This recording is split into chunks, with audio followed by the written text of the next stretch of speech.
দেখো এত রাগ ভালো নয়, রাগলে তোমাকে লাগে ভয়।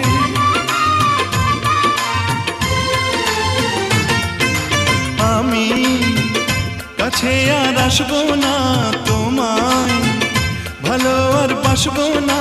কথায় কথায় তুমি কেন এত জ্বলে যাও, ও সাথী আমার তুমি কেন চলে যাও? কি দোষ করেছি